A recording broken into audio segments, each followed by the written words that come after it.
Por causa do coronavírus, o número de atendimentos médicos virtuais tem aumentado muito. Inclusive, pessoas que suspeitavam estar com a doença foram diagnosticadas por meio desse sistema. Em 80% dos casos, os profissionais conseguem tratar o paciente sem que ele precise ir ao hospital. E isso ajuda a desafogar a rede de saúde, já que a recomendação é procurar os prontos-socorros só em casos mais graves. Você confere mais detalhes sobre a telemedicina no Estúdio News, que começa agora.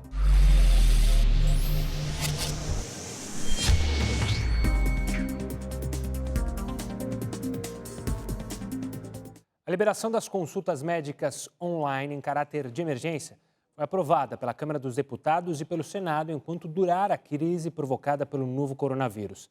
A medida beneficia aqueles pacientes que fazem tratamentos que não podem ser interrompidos. Ana Carolina é dermatologista e chega ao consultório que fica na Barra da Tijuca, na Zona Oeste, para mais um dia de atendimentos. Mas por conta da pandemia de coronavírus, assim que entra na sala, coloca a bolsa no sofá e depois, imediatamente, tranca a porta. A sala fica o tempo todo fechada, ninguém entra. Mas isso não significa que as consultas pararam. Os atendimentos continuam, mas a quilômetros de distância. Agora, no lugar dos equipamentos específicos, como lupa e seringa, basta um equipamento com câmera. Durante a videoconferência, todas as recomendações são passadas a quem está do outro lado da tela. Vivi, então você está achando que a sua mão ainda está muito ressecada?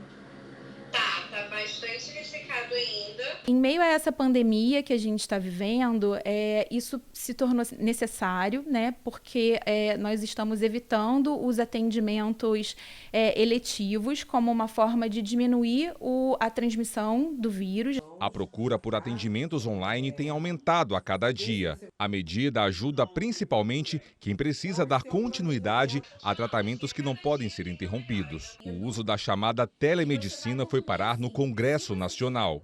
Um projeto de lei que libera as consultas online enquanto durar a pandemia do novo coronavírus foi aprovado na Câmara dos Deputados e também no Senado Federal. O texto já seguiu para a sanção do presidente da República, Jair Bolsonaro. Assim que a medida for regulamentada, os médicos vão ter que seguir algumas determinações. Ao sugerir esse recurso, os profissionais devem esclarecer aos pacientes as limitações do procedimento, como exames que exijam a coleta de material, por exemplo. Também é importante deixar clara a forma de pagamento. O projeto prevê a ampliação do serviço depois do fim da crise provocada pelo vírus. Mas, para isso, precisa ser regulamentado pelo Conselho Federal de Medicina. O uso das consultas digitais também serve como forma de desafogar hospitais e centros de saúde, além de levar a atenção médica a áreas carentes, como as comunidades.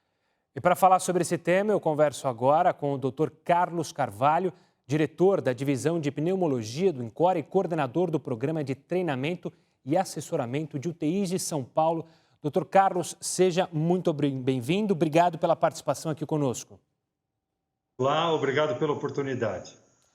Doutor, eu queria começar falando sobre como tem funcionado as teleconsultas. Os médicos das clínicas, por exemplo, já analisam à distância casos graves de pacientes internados em qualquer hospital de São Paulo e até de outros estados brasileiros. A expectativa é até que 800 casos por dia sejam analisados por médicos desta forma. Todas as especialidades foram liberadas? Como tem funcionado isso? Bom, o programa que está em curso, no momento, aqui do INCOR, com um convênio com a Secretaria de Estado da Saúde, é um convênio para atender, é um acordo para atender pacientes graves com problemas respiratórios, principalmente nesse momento que estamos vivendo essa pandemia do coronavírus. E existe, além desse programa, existe a possibilidade de teleconsultas. Esse programa que está em curso de teleconsultoria em UTI, de tele-UTI, é entre o médico que está baseado aqui no INCOR com o médico que está no hospital na ponta, assistindo com seu paciente grave internado nesse outro hospital. O esquema de teleconsultas pode ser médico com outro médico, médico com outro profissional de saúde ou médico-paciente. Do ponto de vista legal, em princípio, existe uma liberação para todas as especialidades. Especificamente no ambiente da terapia intensiva, é um pouco diferente, porque a consulta não é médico-paciente, a consulta é médico-médico. O médico que está assistindo o paciente grave internado na terapia intensiva, ele tem as informações dos dados vitais do paciente, do batimento cardíaco, da respiração, da taxa de oxigênio, da temperatura, e ele discute isso com a nossa equipe que está aqui baseada no INCOR, que vai dar sugestões sobre tratamentos específicos, principalmente nos cuidados respiratórios graves que esses pacientes necessitam. E, doutor, como as pessoas têm acesso a esse formato de atendimento? Isso já está sendo aplicado em todos os hospitais, tanto da rede particular quanto a rede pública? Alguns hospitais particulares têm oferecido esse tipo de assistência. Inclusive, algumas situações, como, por exemplo, na dermatologia, a teledermatologia tem sido bastante utilizada no diagnóstico de lesões de pele. A radiologia tem participado, tem usado a ferramenta telemedicina para fazer laudos de exames de imagem. E agora a terapia intensiva, nessa crise do coronavírus, tem sido utilizada no atendimento desses pacientes graves. Mas eu acredito que, passada esse período do coronavírus, várias outras áreas da medicina, como a psiquiatria, vai poder fazer isso muito bem. Em algumas situações, essa telemedicina vai poder ser usada para uma triagem. Por exemplo, você tem um especialista numa determinado local do serviço público ou do serviço privado, e você tem o médico mais generalista na outra ponta que está atendendo o paciente. E ele pode diretamente acionar esse especialista e discutir o caso, ao invés de encaminhar esse caso para uma consulta com o especialista. E isso vai facilitar a vida do paciente, porque já dá uma solução para o seu caso, como vai fazer com que não seja necessário o transporte dele, às vezes de um local mais periférico para uma região mais central, onde o especialista se encontra. Doutor, antes de olhar para o futuro, eu queria trazer a pergunta para o presente e também para as pessoas que nunca usaram, por exemplo, a telemedicina e que acho que têm dúvidas básicas do tipo uma receita médica. Muita gente tem, como a gente mostrou na reportagem, que fazer continuamente contato com o seu médico, às vezes só para alterar a medicação, um pouco mais, um pouco menos. Na teleconsulta, como funciona isso? Como que eu recebo a minha receita? Afinal, a receita é a parte importante para ele continuar se medicando. E acho que muita gente tem essas dúvidas simples, mas que ficam aí em aberto.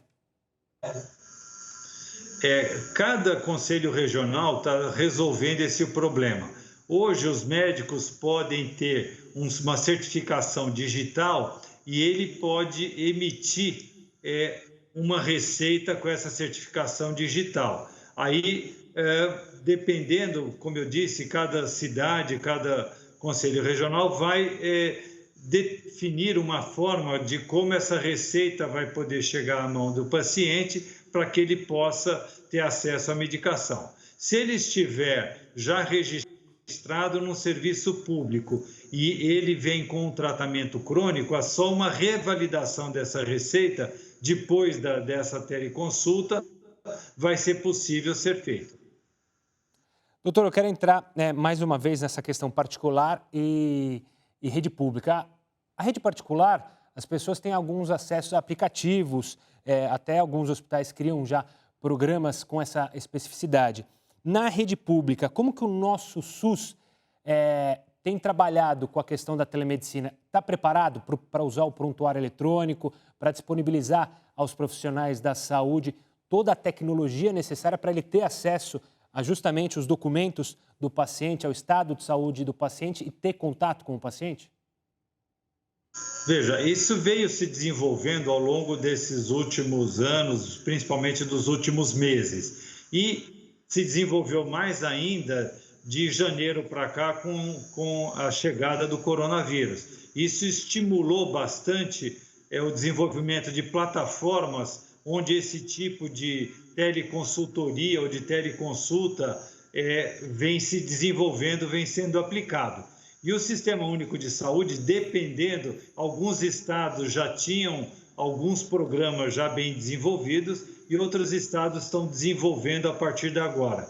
A parte de tecnologia está sendo equacionada e está sendo resolvida. Você precisa de uma rede com uma certa robustez, uma rede que suporte esse tipo de situação, mas o pessoal de TI da Secretaria da Saúde ou dos hospitais públicos tem trabalhado no sentido de fornecer esses recursos para que essa ferramenta possa ser cada vez mais utilizada e de uma maneira adequada. Doutor, a discussão da telemedicina já existe há bastante tempo. O CRM, inclusive, tinha algumas questões contrárias aos projetos que estavam lá no Congresso. Qual que é o grande medo da classe para esse projeto só ter avançado agora? Há uma necessidade por causa da pandemia, mas por que a telemedicina não foi liberada anteriormente a isso? Quais são os grandes desafios, digamos assim, da telemedicina para que o Conselho Regional de Medicina tenha confiança, o Conselho Federal tenha confiança na telemedicina? Bom, a teleconsultoria, médico com médico, já vem sendo bem aceita. A teleconsulta, o médico fazer uma consulta com o paciente, essa que tem havido uma restrição maior, porque para uma consulta clínica geral, existe a necessidade do médico fazer um exame clínico no paciente. Quando ele vai examinar a pele, é simples, dá para colocar a lesão na ponta da câmera e o médico avaliar.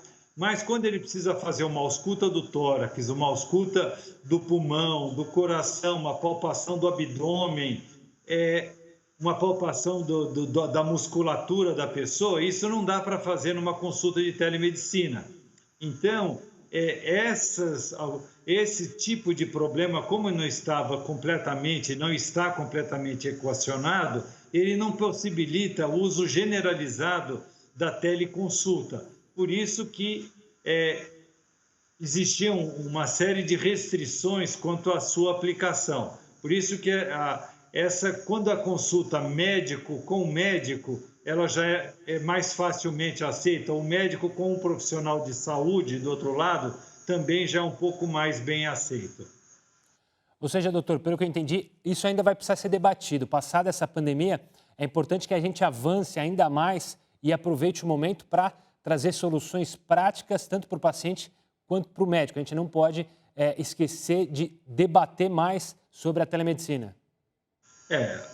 Tudo indica que essa ferramenta veio para ocupar um espaço e veio para ficar. Ela vai resolver todas as situações? Não, mas ela vai trazer muitas soluções de grande interesse para a população e de grande interesse para o serviço público, podendo baratear o custo da saúde, que é um custo elevadíssimo.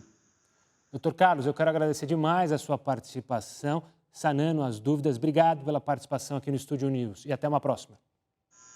Até mais. Obrigado pela oportunidade. O Estúdio News vai para um rápido intervalo e volta já, não saia daí.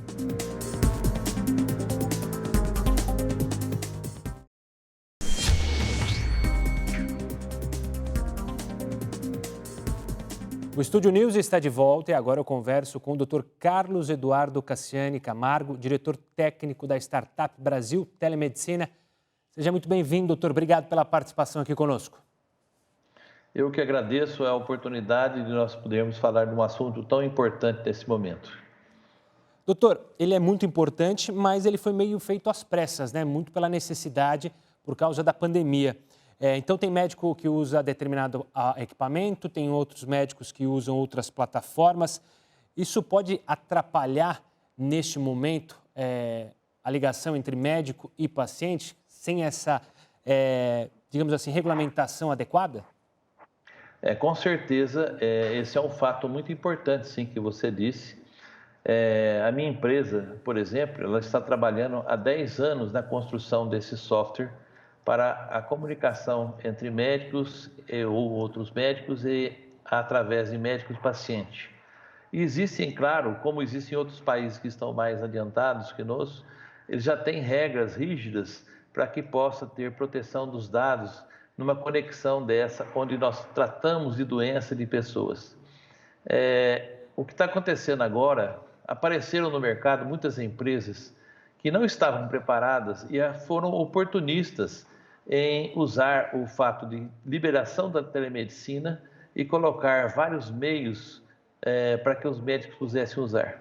Infelizmente, nós não tivemos tempo para que pudéssemos todos escolher e viabilizar e validar as plataformas antes que isso fosse ocorrido. Mas eu creio que nós brevemente teremos uma solução, uma normatização adequada do Conselho Federal de Medicina e que nos dará segurança a todos os médicos para que possam usar esse meio de comunicação, essa ferramenta para que possam atingir os seus pacientes. Doutor, você mencionou que já trabalha com isso há 10 anos. Então, eu vou perguntar para você se existe algum protocolo para essas consultas a ser seguido pelos médicos e pelos próprios pacientes. Não, existem vários protocolos, não são um só, não. Na verdade, existe um protocolo para você usar o vídeo, um protocolo para você guardar as informações do paciente num prontuário eletrônico. Existe protocolo para que você possa fazer o agendamento dessas consultas, para marcação de retorno, emissão de receita, emissão de atestado médico, emissão de retorno. Tudo isso tem que usar certificação digital. Então, na verdade, nós temos que garantir a segurança para que qualquer médico e qualquer paciente não tenham os seus dados jogados para qualquer lugar onde as pessoas possam usar isso para outras finalidades. Então, é muito importante seguir esses protocolos, como já são, que nem nos Estados Unidos já existe há 25 anos, que são os chamados protocolos HIPAA, que dão segurança para que o médico possa exercer a sua profissão como se estivesse no seu consultório. Doutor, o senhor falou bastante sobre a questão dos dados, então eu quero já antecipar e conversar sobre isso. Essa é uma lei que justamente foi criada para esse período da pandemia. A gente não tem uma discussão sobre ela de fato. Qual é a necessidade dessa discussão continuar para justamente não ocorrer isso que você mencionou sobre a segurança de dados? A gente tem a Lei de Proteção Geral de Dados que ainda não está valendo, foi postergada também. Essa tem que ser uma preocupação das empresas? Perfeitamente. Na verdade, é uma das principais preocupações, que todos os dados veiculados de qualquer pessoa nas plataformas de consulta médica sejam protegidos. A lei, essa Lei Geral de Proteção de Dados, ela não está valendo ainda, ela foi prorrogada para 2021, mas, na verdade, todos nós estamos tendo tempo para poder se adaptar e fazer com que todas as nossas plataformas e rotinas da medicina online estejam cumpridas até essa data. Doutor, muito se fala que com essa tecnologia a gente vai perder a questão relação médico-paciente humanizada, ou seja, o paciente está junto com o médico. O que você pode dizer sobre isso? Existe, de fato, essa derrota na questão da telemedicina, ou seja, você não está com o paciente ali lado a lado, frente a frente? Não, muito pelo contrário. Eu acho que a telemedicina vai aproximar o médico do paciente. Primeiro, se você estiver em sua casa e necessitar de uma consulta a qualquer hora do dia e da noite, você não tem hoje, se você tiver que ir presencial. Através da telemedicina, você poderá se aproximar do seu médico ou de médicos de plantão a qualquer hora do dia e da noite, evitando você não precisar sair de casa, ou às vezes que você não pode sair de casa, como, por exemplo, estamos acontecendo na quarentena, dando a oportunidade para que a aproximação seja muito maior do que a presencial. Eu gosto de citar uma coisa, que eu sou formado em 1981. Em 1981, naquela época, não existia nem computador e muito menos celular.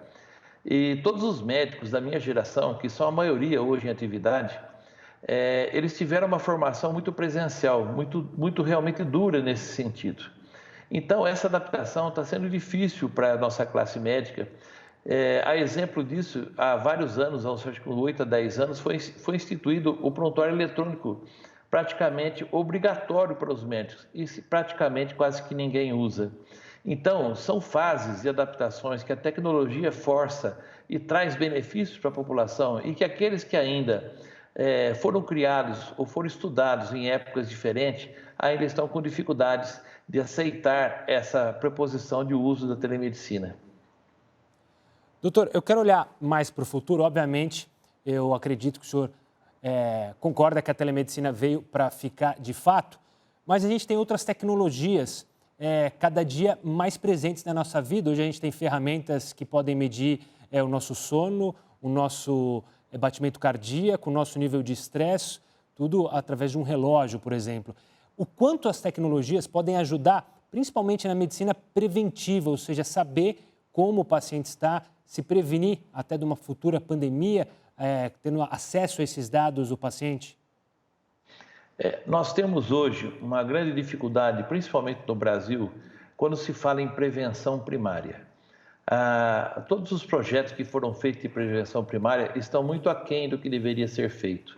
A propósito disso, eu cito para você, por exemplo, problemas de vacinações, como o do sarampo, que nós voltamos a ter doenças de sarampo no país. Ou seja, a prevenção primária ainda é muito ruim em nosso país. E a telemedicina nos trará a oportunidade dessa aproximação e de fazer não só o tratamento, não só de fazer uma consulta, mas de fazer também a prevenção primária, ensinar as pessoas a valorizar a saúde. Eu creio que nós estamos passando por um momento no mundo que a medicina vai mudar de uma forma total. Que nós estamos vendo que nós precisamos hoje usar a telemedicina para aproximar o médico do paciente e o paciente do médico, e jamais nós achamos que íamos passar por isso. Então, forçosamente, essa situação da pandemia levou para que a gente pudesse entender os benefícios, os valores da telemedicina. E é claro, a gente tem que sempre citar, a telemedicina tem limitações, porque nós não estamos próximos do paciente para examiná-lo. Mas eu lembro, como você acabou de falar de um relógio, nós temos hoje um estetoscópio eletrônico que você pode deixar com o paciente, ele vai auscultar o coração dele, tem uma forma adequada de fazer, ele vai gravar e enviar para o médico, seja a ausculta pulmonar, a aferição da pressão arterial. Tem hoje aparelhos, equipamentos de eletrocardiograma que transferem em tempo real para a nossa plataforma. Ou seja, você tem sim muitos dados, muitas oportunidades de fazer e atender esse paciente muito antes, às vezes, dele se adoecer, de precisar ir para um pronto-socorro ou um hospital. Doutor, ainda falando sobre essa questão de dados, voltando até um pouquinho, mas falando sobre a privacidade. Claro que quando a gente fala sobre dados tão nossos, né, tão particulares como a questão da saúde, tem a preocupação de quem terá acesso a esses dados. Por exemplo, planos de saúde. A gente corre o risco de acontecer, como acontece, por exemplo, quando você vai fazer um seguro do carro. O seguro do carro pega toda a sua ficha ali. Você bateu o carro tantas vezes ao ano, então o seu seguro vai ser mais caro. Numa questão de um plano de saúde, ele tendo acesso a justamente o seu histórico que está na rede, não corre o risco de o plano de saúde determinar, olha, para esse tipo de paciente o preço tem que ser mais caro, porque ele tem mais riscos. Isso também tem que ter um olhar atento da telemedicina?